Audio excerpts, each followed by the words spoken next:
Okay, this problem is going to show you how to do mole problems with solutions. All right, so anyway, we have two conversion factors. We have one that says 1,000 milliliters equals blank moles, and then I put a capital M there that stands for molarity.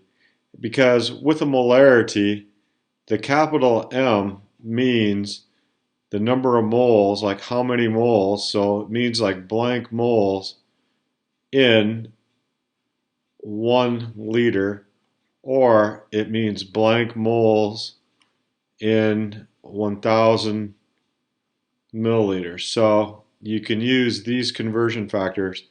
Just put for moles, you're just going to put the molarity. So let me give you an example. So when you do one of these problems, the first thing to think about is that the molarity is the conversion factor. So you never want to start off with that. You first want to write down the volume that it gives you. So we got 250 milliliters. We draw our picket fence, and then we look at the two conversion factors, and we know that if we have milliliters here, we have to have milliliters down here. The principle of diagonality. So we're going to use this conversion factor right here for the first one. So we would put 1,000 milliliters down here, and then the moles is the molarity, so it's going to be 2 moles.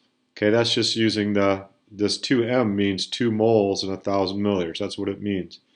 That's how we can get away with using that for the conversion factor. So we would take 250 times 2 divided by 1,000.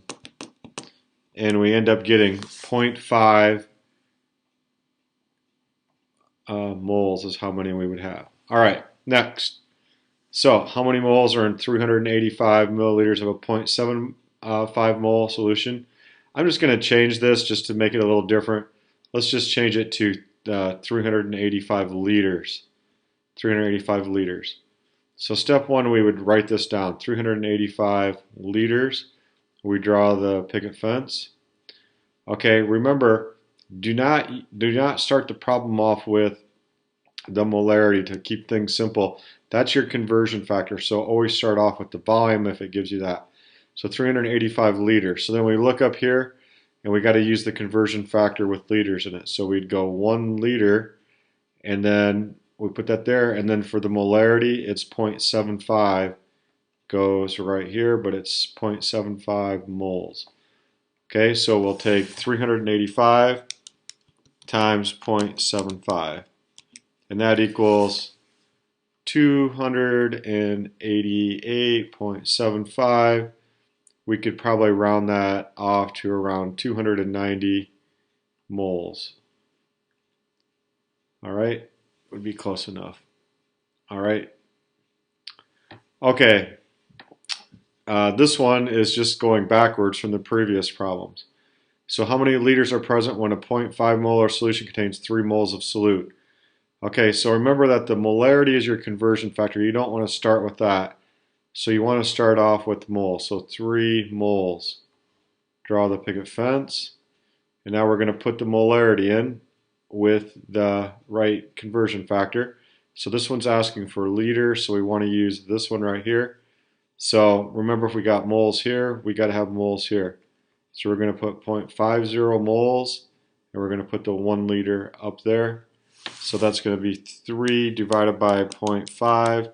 So that's going to equal 6.0 liters. Okay, we'll do one more. So this one, how many milliliters are present when a 0.3 molar solution contains 0.85 moles of solute? Okay, remember the molarity is the conversion factor, so don't use that as your starting point. Use the moles. 0.85 moles. We draw the picket fence. And then we look at we want milliliters, so we pick the right one up here. So the molarity will be, there's 1,000 milliliters according to this, and 0.30 moles will be the answer. So there are the thing to put in there. So we'll take 0.85 times 1,000 divided by 0.3, and that equals 2833 roughly. So if you're worried about significant digits, that would be roughly 2,800 milliliters would be the right answer. All right, that's it for this video.